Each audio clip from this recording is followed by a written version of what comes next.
மாண்புமிகு பள்ளிக்கல்வி, தமிழ் வளர்ச்சி, செய்தி மற்றும் விளம்பரத்துறை அமைச்சர் அவர்களை தலைமை உரையாற்றி பெருமை சேர்க்க அன்போடு அழைக்கின்றோம்.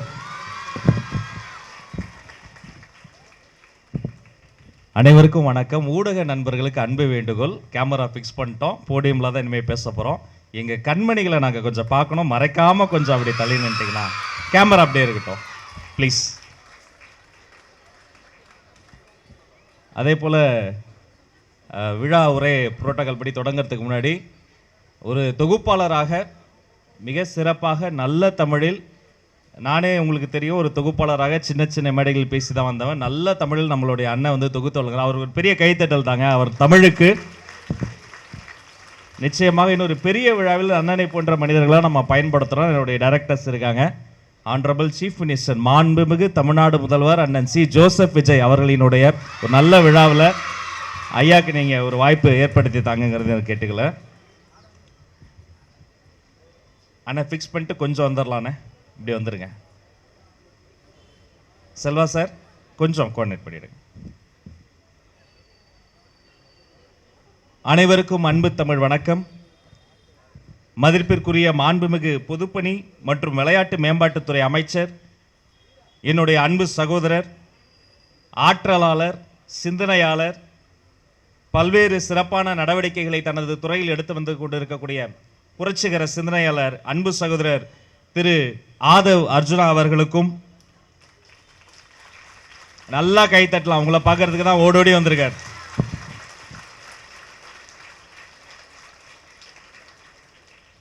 அதே போல சிறப்பானது ஒரு வரவேற்புரை வழங்கிய நம்முடைய பள்ளி கல்வித்துறையினுடைய இயக்குனர் சகோதரர் கண்ணப்பன் ஐயா அவர்களுக்கும், தொடக்க கல்வியினுடைய இயக்குனர் சகோதரர் முனைவர் நரேஷ் அண்ணன் அவர்களுக்கும், நம்முடைய மாவட்ட ஆட்சித் தலைவர், இந்த பள்ளிக்கூடத்திற்கு ஏதாவது நல்லது செய்துவிட முடியாதா என்று ஓடி ஓடி உழைத்து சிந்தித்துக் கொண்டிருக்கக்கூடிய அன்பு சகோதரி மாவட்ட ஆட்சித்தலைவர் திருமதி மாலதி ஹெலன் அவர்களுக்கும், முதன்மை கல்வி அலுவலர் கபீர் அவர்களுக்கும், மற்றும் இன்னொரு அவசர நிகழ்ச்சி காரணமாக இங்கு வராமல் போய்விட்டது, இருந்தாலும் அவர் சிந்தனை இங்கு தான் இருக்கிறது, பள்ளிக்கல்வித்துறையினுடைய கூடுதல் தலைமைச் செயலாளர் மருத்துவர் சந்திரமோகன் ஐயா அவர்களுக்கும்,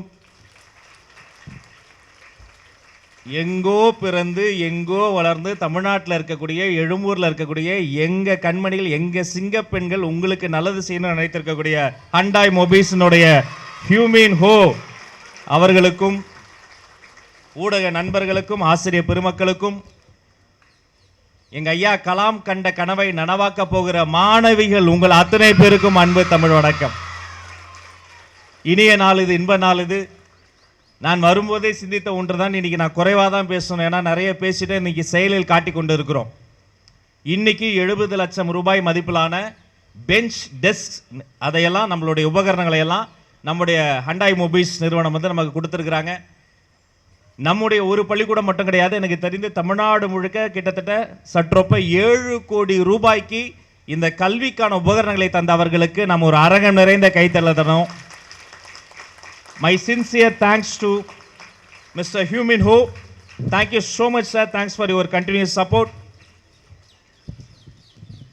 Service to education is service to mankind. So உங்களுடைய இந்த பெரிய உதவிக்கு இந்த நேரத்தில் நாங்கள் நன்றியை சொல்லிக் கொள்கிறோம்.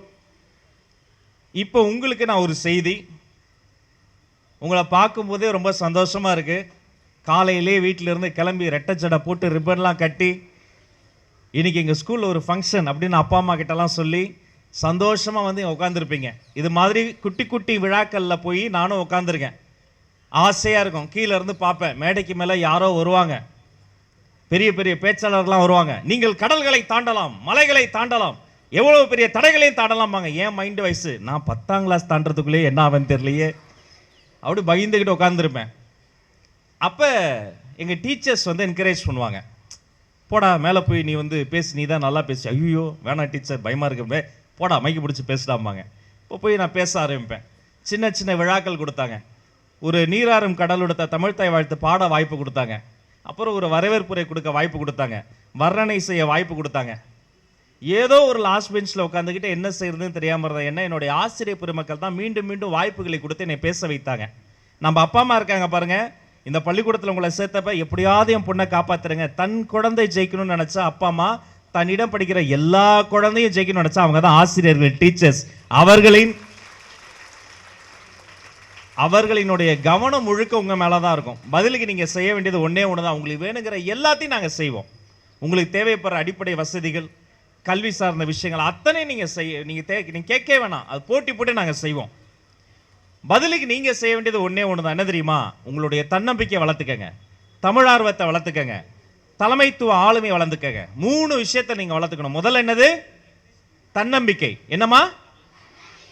தன்னம்பிக்கையை நீங்க நல்லா வளர்த்துக்கணும். அந்த மனித உடல் இருக்கு பாருங்க, இதை 4ஆக பிரித்தால் கடைசியில் வரக்கூடிய கால் பகுதி கால், பூமியில் சாய்கிற போது முட்டுகிற இடம் முட்டி, உடலை 2ஆ பிரிச்சா இடையில வரக்கூடிய பகுதி இடை, அதை முட்டியோடு தொடுகிற இடத்தில் வைப்பது தொடை. கொஞ்ச நேரம் தான் சாப்பிடணும், கொஞ்ச நேரம் தான் இருக்கணும். வயிறு இதமான நினைவுகள் இருப்பதால் இந்த பேர் இதயம். மொத்த உடலையும் இழுத்து வைத்திருக்கிற இடத்துக்கு பேர் கழுத்து. கட்டளை முட்டமிடுகிற தலைவனின் பெயர் தலை. தலைக்கு மேல ஒண்ணுமில்ல, முடிச்சுக்கனால இது முடி. 36 லட்சம் ஆண்டுகள்ல வெளியே தெரியாத இந்த எந்த விஷயத்தாலும் மனிதன் தப்பி பிழைக்கலன்னா, டைனோசரஸ்க்கு இதை விட கை கால்லாம் பெருசு, அது அழிந்தது, மனிதன் தப்பித்தான். ஒரே வித்தியாசம் என்ன தெரியுமா? மற்ற விலங்கினங்களுக்கு இல்லாத ஒன்று மனிதனுக்கு இருந்தது, அது கையோ காலோ வலிமை அல்ல, தன்னம்பிக்கை என்ற ஒன்று இருந்தா போதும். வாழ்க்கையில யாரு வேணா ஜெயிக்க முடியும். தன்னம்பிக்கை வளர்த்துக்கங்க, தமிழார்வத்தை வளர்த்துக்கங்க. அதற்கு சாட்சி நான் தான். இன்னைக்கு இந்த மேடையில் நான் நிக்கிறேன்னு சொன்னா, எங்கோ பிறந்து எப்படியோ வளர்ந்து வாழ்க்கையில் என்ன பண்ண போறோம்னு தெரியாம கிடைத்த வாய்ப்புகள் எல்லாம் போய் வேடந்தாங்கள் பறவை போல வாழ்ந்த என்ன இன்னைக்கு இங்க வந்து மாண்புமிகு அமைச்சரா நிக்கிறேன்னு சொன்னா, அதற்கு என்னை போன்ற ஏழை எளிய மக்களையும் எளியோரையும் கைப்பிடித்து தூக்கி விடுகிற மாண்புமிகு முதலமைச்சர் அண்ணன் சி ஜோசப் விஜய் என்ற ஒரு மாமனிதர் என் தமிழார்வம் கண்டுதான் என்னை கைப்பிடித்து தூக்கி விட்டார். 3வது என்ன தெரியுமா? அது தலைமைத்துவ ஆளுமை, லீடர்ஷிப் குவாலிட்டி. இன்று இந்த மேடையில் வைத்த அன்பு சகோதரர் ஹானரபிள் மினிஸ்டர் அவர்களுக்கு நான் ஒரு புத்தகம் பரிசளித்திருக்கிறேன். அது என்ன தெரியுமா? The greatest speeches of world.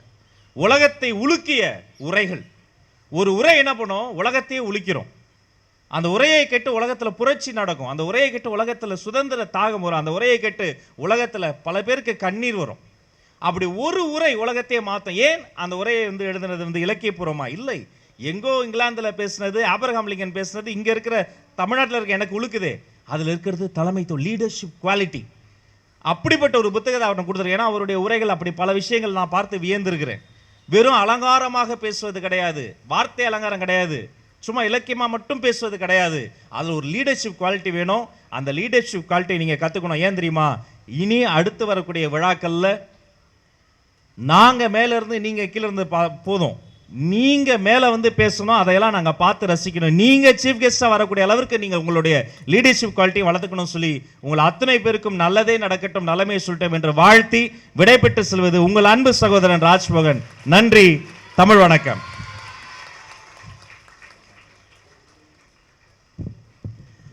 தன்னம்பிக்கையை வளர்க்கக்கூடிய தலை